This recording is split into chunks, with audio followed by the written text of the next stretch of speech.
What's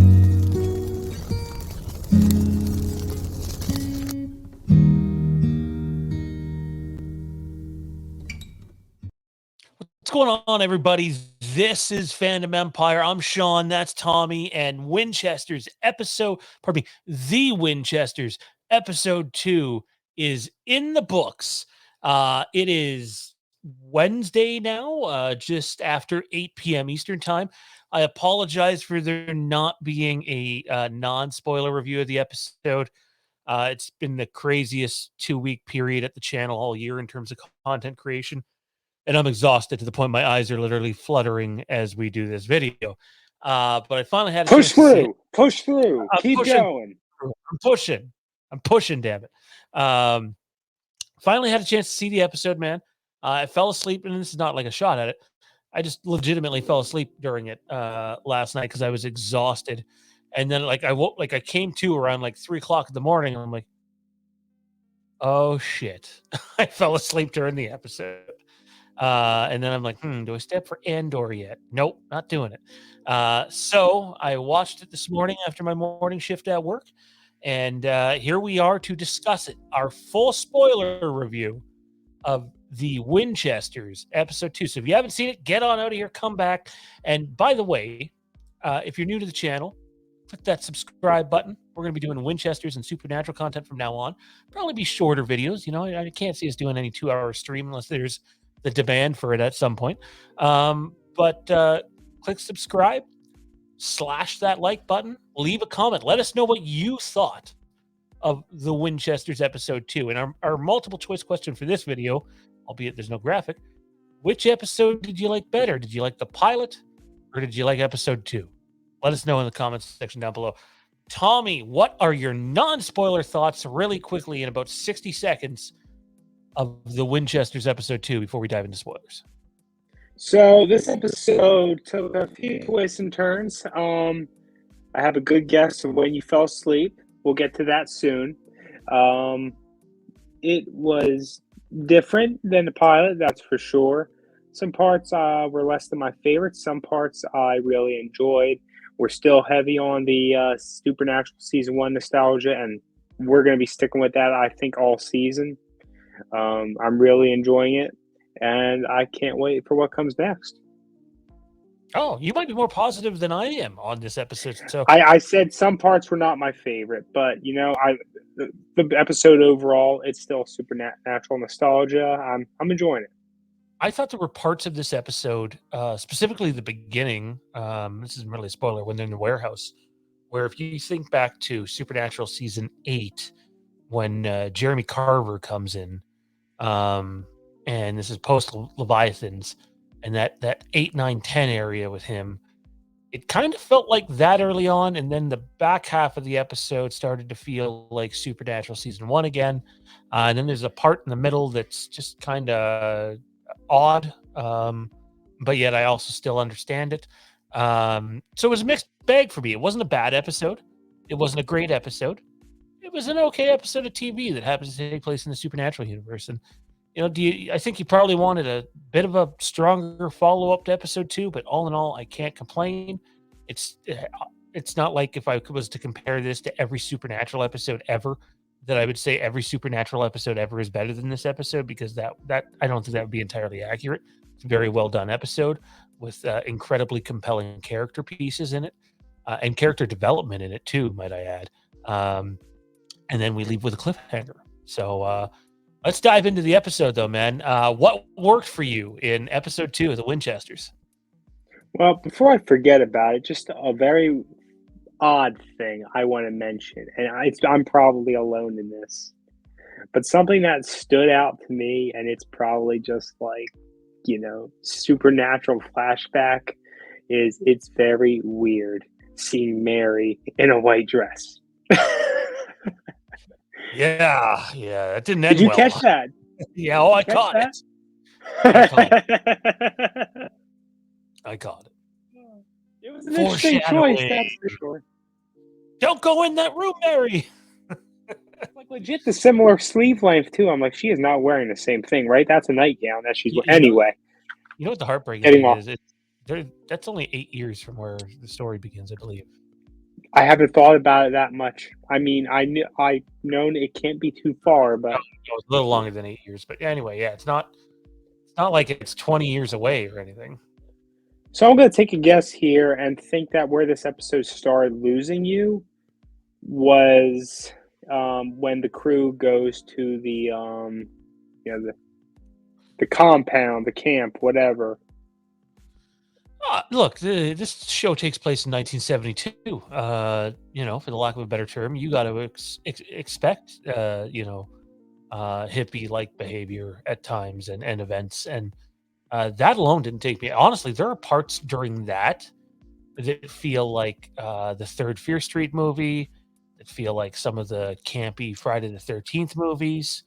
I didn't mind that, but there's this one scene in the episode they are all dressed up to go there, but they break into like sing song, almost musical in the hotel room. And it would have been fine if it was about 30 or 45 seconds, but the thing lasts for a few minutes and then eventually transitions into that. And I just thought that that was one that they lingered on, and I couldn't help but think to myself, okay, let's get started with the next scene. This is too long. And I think when they look back at it, again, subjective. Maybe you guys loved it. If you do, let us know in the comment section. But if you felt similar to us, I felt like they played that one out too long, and that specific scene alone took me out of the episode for a bit. Yeah, I can understand. It was a little bit different. The reason I mentioned, when they were at the camp and all, is because I happened to have my laptop open at the time. Then it's not that I'm not paying attention at all, but then I look over and I see they're at the camp. Like, oh, we're here now. What's going on here again? What's like? It's not the fact that what it was. It was kind of the execution for me, honestly. Um, but overall, I am still enjoying the flow of the story. We're getting the monster of the week type of deal that we really enjoy. Um, it's going good. The dynamic between John and Mary is very important. We're not being thrown in here and they're instant love at first sight. You have a little bit of electricity between them, and I think that's important. But you know, we're going out. Episode 1, we're together. We're gonna be together forever till death do us part. We're not having none of that. They're gonna build their way up to that, and I think that's important because that's how real You mean relationships they're work. actually going to take their time before diving headfirst into a love story and not 4 days? Oh, wait, no, I'm talking about something else. If you tuned in, anyways, But what about the dynamic between John and his mother? I think they're building even more on that, and I think that is also very important because that's not something we ever had before. I think the situation surrounding John and his mom and even his dad, I think all of that might be the most compelling part of the show so far. And because we don't really know, at least not to my memory, what happens to Millie. Obviously, something's got to happen to her. Um, she seems like a really dude. I wasn't sure if we get her again in episode 2. I don't know if it's going to be every episode or what, but I'm digging her character.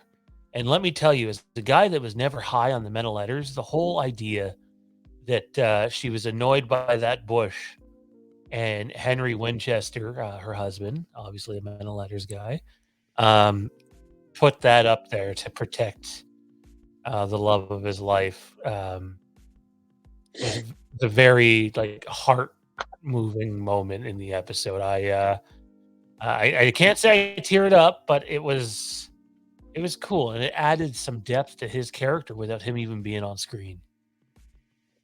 I'm getting a similar vibe as to the longevity of the character as I did with Viserys. I don't think she's making it out of this first season. I think it'll be towards the very end of the first season. So you think it's going to be parallel to John from uh, season? I suppose John dies at the first episode of season 2, but you know, um, Yeah, yeah. I mean, obviously, the Sam Campbell is our John of this season. Um, but yes, that's the way it's going to roll. This is a bit of a supernatural spoiler, potentially. Do you happen to remember how he dies? Like, is that ever disclosed? Because I don't. John? No, Sam Campbell. Well, yeah, same way as John does the first time. Yellow Eyes offs him the first time, and then the second time it's I believe it's during. Wow, why can I not remember how that character dies in season 6? He is dead. In Supernatural, when they first bring him on screen, right? He was brought back. Yeah, I think the bug thing that gets Rufus gets him, but I could be wrong on that. I don't remember off the top of my head. If you guys remember how Sam Campbell bites the dust for the second time in Supernatural season 6, please comment down below. I'm drawing a blank. And Jade's actually rewatching season 6 right now. I walked in from work one day and seen Supernatural, and I'm like, no, I'm not ready to rewatch yet. So yeah, no, what did you just what did you think about the look and the feel of the episode? I didn't have any issues with the monster this time around. I thought it was done a lot better. And I really liked the atmosphere in about half the episode. The other half I'm kind of in on, but like a lot of these images here are very atmospheric, and I thought they did a good job of, again, making the show feel like Supernatural, but also putting a little bit of a spin on it. You're gonna get your exposition that you don't like. That just goes with any show like this, any TV, right? It's I don't have any great amount of issues with it. Unlike Supernatural, this show is developing a lot more characters at once, rather than Sam and Dean, Sam and Dean, Sam and Dean, Sam and Dean, Sam and Dean. Shit. I was just thinking about her name the other day, and it's gone. What was the name of the fortune teller from season 1? Supernatural. I was just thinking about her the other day. I had the name in my mind and everything. Isn't she named after a town? She dies in one of the later seasons. Yeah, like last season, I think. Winchesters, yeah. Man, we're not doing a good job of representing the super. No, we're not. We need to do a rewatch. We're both exhausted. That's been the yeah. But yeah, no, Missouri something. Missouri, yeah. She that's where John first appears in the current timeline in season 1. So that was interesting. And speaking of other characters, I really gravitated towards Ada in this episode. I liked her conversation with Millie, and I thought the whole sort of half possession thing in order to from the demon and writing down the thoughts there, that was not only a very supernatural thing to do, but kind of a new thing to do too for Supernatural. So they found a way to make it be like Supernatural and yet be something new, and I got to give them credit for that, man. They are definitely taking a spin on things and doing some things they haven't done before. I mean, you kind of have to, honestly, with a show like this. You can't just rehash it. You can't just, do the best hits of Supernatural. So it just gets. Eventually, we've known since this show was first announced, and they start releasing details about it. We're going to get to that point where they need to say, and this is why John doesn't remember anymore. Yeah, it's a long way from now. And this is where all these other characters went. But yeah, we're a ways away from that. I thought that John in this episode, when fake Millie is in there with him, his fake mom, had that typical Sam and Dean trope of where they should absolutely know better that is not someone that they know around them, and it's a monster or shapeshifter or whatever.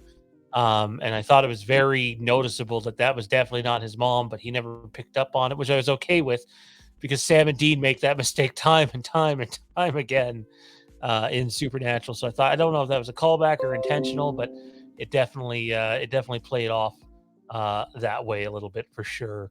And John again in this episode, man, like I don't know if they're intentionally going for the Sam look and feel, but but he looks and feels like Sam, which obviously is a callback to what Dean used to say to Sam all the time about Yeah, him being I like definitely son. agree.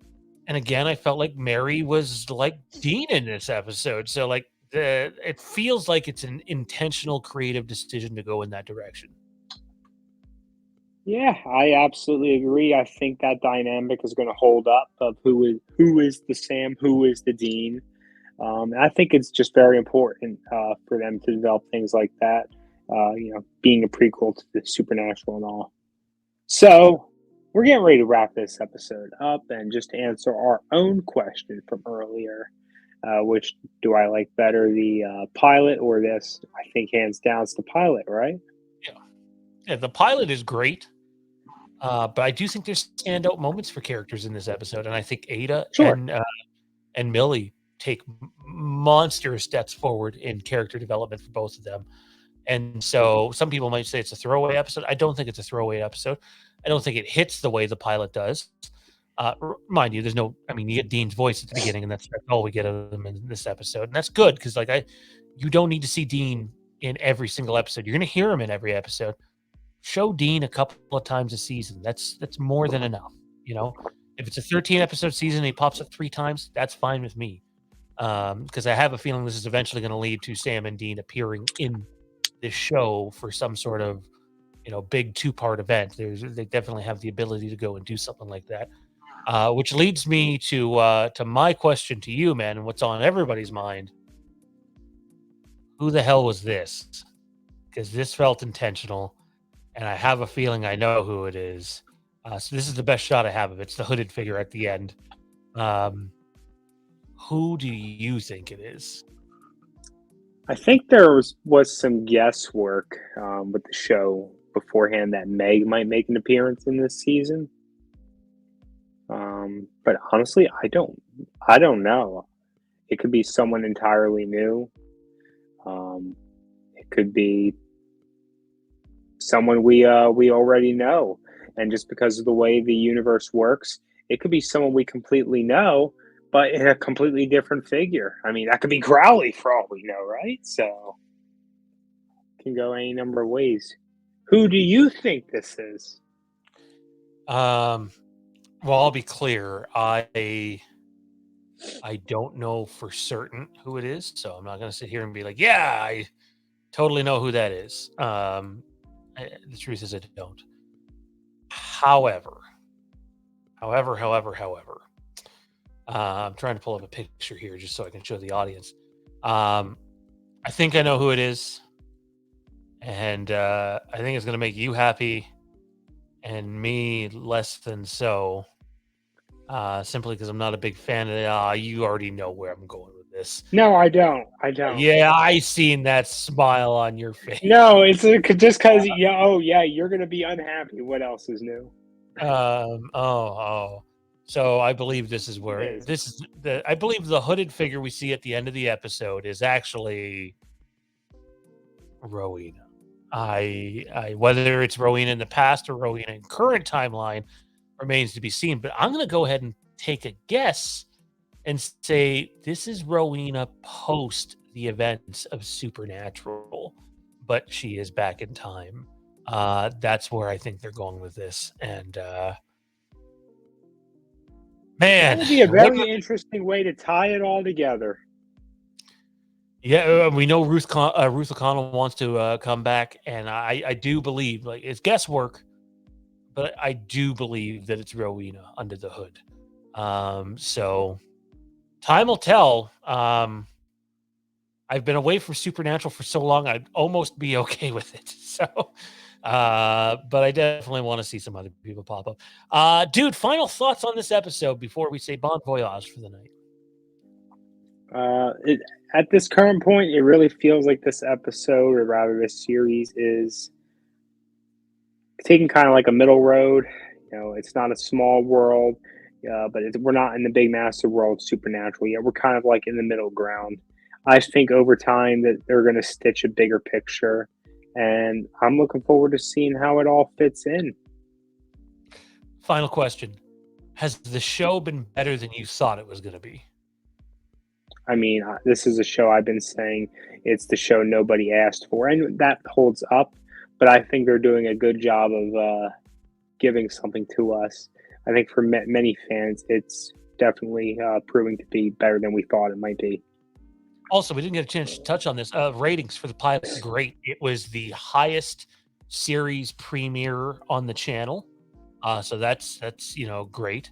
And it was the second highest season premiere on the CW. So like in terms of getting good results for a new Supernatural product, and they were really worried if they'd be able to do that without Jensen.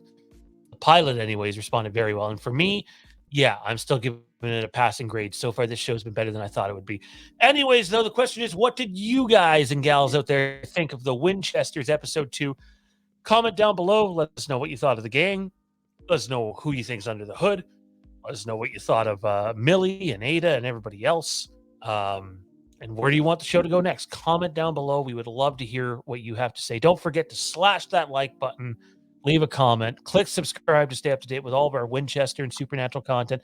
And if you want to support us on another level, check us out on Patreon, patreon.com/fandom empire. A bunch of good stuff over there if you're a horror fan or really just a fan in fandom in general. But for Tommy, I'm Sean. We'll see you on the next episode or after the next episode of the Winchesters.